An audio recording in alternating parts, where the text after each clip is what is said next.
오늘 말씀은 마태복음 10장 34절부터 42절입니다. 마태복음 10장 34절부터 42절입니다. 내가 세상에 화평을 주러 온 줄로 생각하지 말라. 화평이 아니요 검을 주러 왔노라. 내가 온 것은 사람이 그 아버지와 딸이 어머니와 며느리가 시어머니와 불화하게 하려 함이니 사람의 원수가 자기 집안 식구리라. 아버지나 어머니를 나보다 더 사랑하는 자는 내게 합당하지 아니하고 아들이나 딸을 나보다 더 사랑하는 자도 내게 합당하지 아니하며 또 자기 십자가를 지고 나를 따르지 않는 자도 내게 합당하지 아니하니라. 자기 목숨을 얻는 자는 잃을 것이요 나를 위하여 자기 목숨을 잃는 자는 얻으리라. 너희를 영접하는 자는 나를 영접하는 것이요 나를 영접하는 자는 나를 보내신 이를 영접하는 것이니라. 선지자의 이름으로 선지자를 영접하는 자는 선지자의 상을 받을 것이요 의인의 이름으로 의인을 영접하는 자는 의인의 상을 받을 것이요 또 누구든지 제자의 이름으로 이 작은 자 중 하나에게 냉수 한 그릇이라도 주는 자는 내가 진실로 너희에게 이르노니 그 사람이 결단코 상을 잃지 아니하리라. 아멘. 카일 아이들먼이라는 목사님이 그의 책 팬인가 제자인가 라는 책에서요, 팬은 와서 환호하다 사라져버리는 사람인 반면에 제자는 와서 죽고 섬기는 사람이다 라고 말합니다. 오늘 본문에서 예수님은 제자들이 고난 앞에서 도망치지 않고 끝까지 당신을 따르기를 요구하십니다. 여러분은 기분 좋을 때만 찬양하고 고난 앞에서 도망쳐버리는 팬인가요? 아니면 어떤 상황에서도 주님만을 따르는 제자인가요?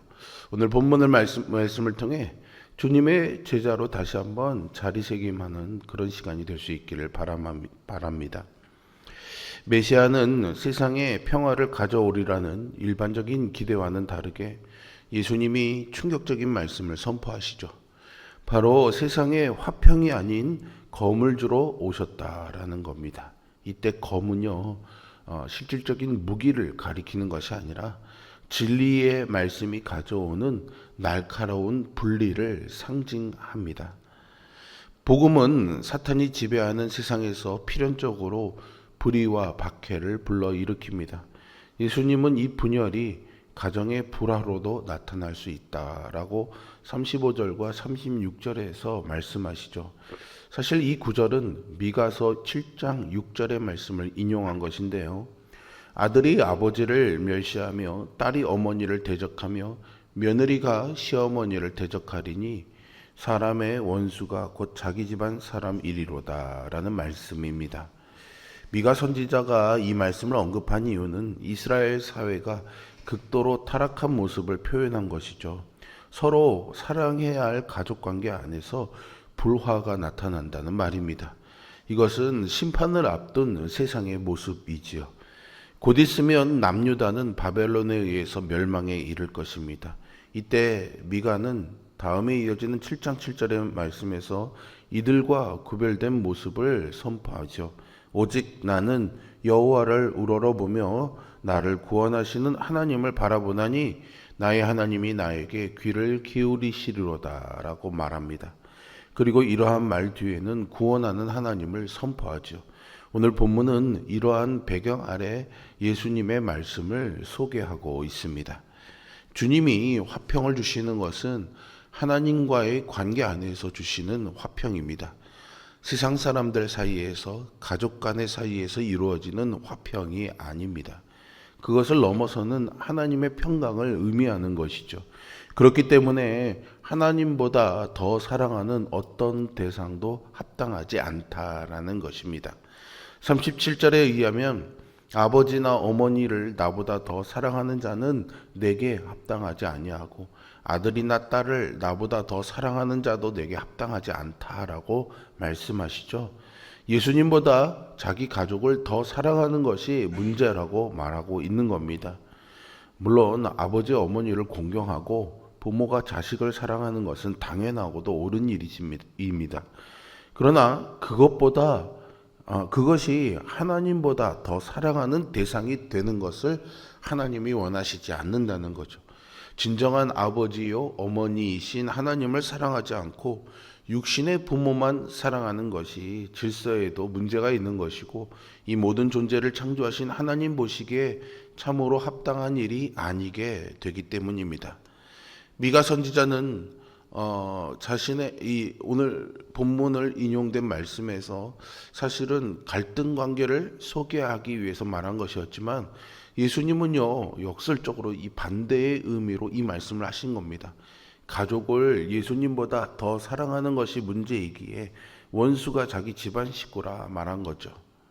따라서 제자들이 검을 가지고 잘라내야 할 것은 가족이 아니라 가족을 예수님보다 더 사랑하는 마음입니다. 예수님의 제자가 되어서 가족을 멀리하고 배척하는 것이 아니라 가족을 사랑하는 것보다 예수님을 더 사랑하면 되는 것이죠. 예수님을 사랑하는 마음은 그대로 두고 가족을 향한 사랑을 줄이는 것이 아닙니다.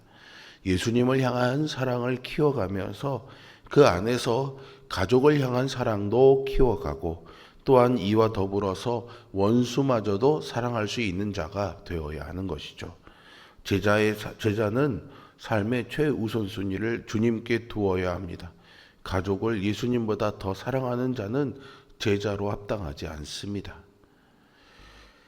예수님에 대한 사랑이 그 무엇보다 커져야 된다는 제자도의 근본 원칙을 강조하는 표현이 바로 가족을 사랑하지 말라라는 표현이 아닐까 싶습니다. 진정한 제자는 박해와 고난을 감당하며 주님을 따라야 합니다. 고난이 없는 제자의 삶은 없습니다. 이 길의 핵심은요, 역설적 진리입니다.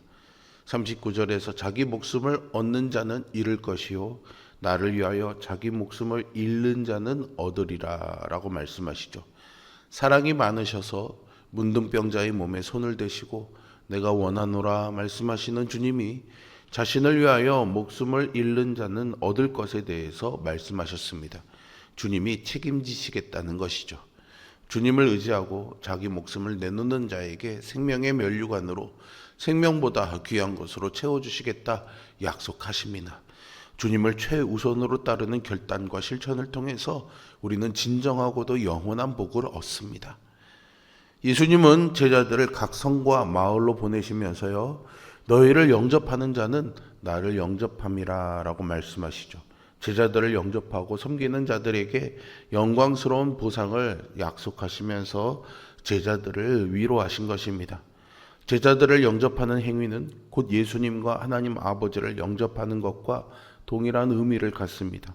이 세상에서 주님의 진실한 제자들이 주님의 사명을 감당하도록 하기 위해 그런 놀라운 영광을 누리는 은혜를 주시겠다 약속하고 계시죠.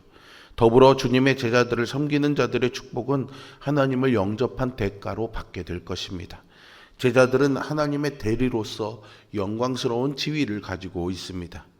예수님은 41절에서 선지자의 이름으로 선지자를 영접하는 자는 선지자의 상을 받고 의인의 이름으로 의인을 영접하는 자는 의인의 상을 받는다라고 말씀하셨습니다. 여기서 이름으로라는 말이 반복되는데요. 이 말은 이름 안에서라는 뜻으로요. 그에 걸맞는 대접을 의미합니다. 선지자나 의인을 선지자나 의인답게 대접했으면 선지자나 의인에게 걸맞는 상을 우리도 받는다라는 이야기입니다. 선지자나 의인이 자신을 섬긴 자를 상으로 보상하는 거죠. 그렇다면 제자를 제자의 이름으로 섬긴 자는 어떤 상을 받을까요? 예수님은 42절에서 누구든지 제자의 이름으로 이 작은 자 중 하나에게 냉수 한 그릇이라도 주는 자는 내가 진실로 너희에게 이르노니 그 사람이 결단코 그 상을 잃지 않는다라고 말씀하십니다. 메마르고 무더운 팔레스타인 기후에서 냉수 한 그릇은요, 단순한 물 한 잔이 아니라 생명력 있는 환대의 상징이었습니다. 제공하는 사람에게는 사소한 일처럼 보여도 그것을 받는 제자와 그 제자를 보내신 주님께는 귀하고 의미 있는 사랑의 표현이죠. 주님은 자신의 제자를 향한 이 작은 정성도 잊지 않으시고 놀라운 복을 보장하신다고 약속하십니다. 이처럼 제자를 향한 진심 어린 섬김을 하나님은 결코 가볍게 넘기지 않으십니다. 40절에서 제자를 영접하면 곧 하나님을 영접함이 됩니다. 때문에 제자들을 영접한 자는 하나님으로부터 상을 받습니다. 12제자 모두를 섬기지 않고 그들 중 한 명에게 냉수 한 그릇만 주어도 하나님은 그들에게 상을 베푸시죠. 그 모습은 마태복음 25장 40절에도 잘 소개됩니다. 예수님은 양과 염소를 비유를 하시면서 임금이 여기 형제 중 지극히 하나에게 한 것이 곧 내게 한 것이다 라고 말하면서 그들을 영생으로 인도합니다. 제자들을 영접하고 냉수 한 그릇이더라도 주는 그 자나로는 하나님이 상으로 영생을 허락하신다고 말한 것이죠. 이것이야말로 세상으로 떠나는 제자들을 향한 최고의 보상이 아닐까요?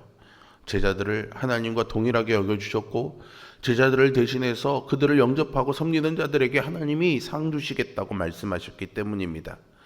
오늘 말씀은 예수님을 따르는 길이 세상의 평안을 보장하지 않고 오히려 분열을 일으키고 십자가를 지는 길임을 보여주고 있습니다. 우리는 이 말씀에서 자기 자신을 돌아보고 결단해야 합니다. 주님을 더 사랑하지 못해서 놓지 못하는 우상이 있습니까? 자기 십자가를 지고 주님을 따를 때 비록 세상의 평안은 이를지 몰라도 영원한 생명을 얻을 것입니다. 동시에 가장 작은 제자에게 주님의 이름으로 베푸는 냉수 한 그릇의 섬김조차 하나님이 잊지 않고 영원한 상으로 갚아주십니다. 주님을 위해 자기 목숨을 잃는 자가 영원한 생명을 얻습니다. 이 역설의 복음을 붙잡고 모든 것을 내려놓으며 주님을 삶의 가장 우선순위에 놓는 진정한 제자로서의 삶을 살아가는 우리 모두가 될 수 있기를 주님의 이름으로 축복합니다. 기도하겠습니다. 사랑과 은혜가 풍성하신 아버지 하나님, 우리는 환호하는 팬인지 주님을 따르며 순종하는 제자인지 오늘 말씀을 통해 다시 한번 되돌아보게 됩니다. 우리의 심정적으로는 참으로 거스르기 어려운 여러 가지 불편하고 평안하지 못한 우리의 삶의 상황들이 믿음으로 인해서 마주치게 될지라도, 심지어는 그것이 가족 안에서의 문제가 될지라도 하나님 앞에 엎드리는 삶이 되게 하여 주시옵소서. 이는 선택하고 저는 버리는 그런 선택이 아니라 하나님을 더 사랑하고 예수님을 더 사랑할 때 원수까지도 사랑할 수 있는, 그래서 분리되고 갈라진 것들이 나의 적이 되는 것이 아니라 긍휼히 여기고 사랑을 베풀 대상이 되는 그런 은혜가 우리의 삶에 임하기를 소원합니다. 하나님보다 더 사랑하는 것이 없는 진정한 섬김을 통하여서, 또 작은 자 하나에게 대하는 귀한 섬김을 통하여서 하나님이 주시는 귀한 의인의 상, 선지자의 상을 받는 우리 모두가 되게 하여 주시고, 오늘도 우리의 걸음을 이 순복함의 길에서 인도하시고 붙잡아 주시는 하나님의 은혜를 누리도록 함께하여 주시옵소서.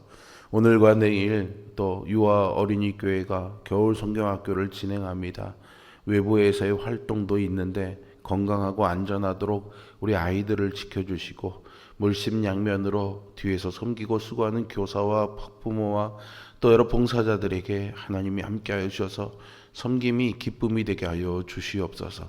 특별히 우리 교회 학교가 참으로 인구 소멸과 위기를 겪고 저출산의 시대 속에서 참으로 큰 어려움을 경험하고 있는데, 우리 담당하시는 목사님과 교사들에게 힘을 주시고, 오히려 세상은 후퇴하여도 주의 성전 안에서의 아이들의 생명력으로 더욱더 넘쳐날 수 있는 은혜들이 이 겨울 성경학교 안에 누려지도록 함께하여 주옵소서.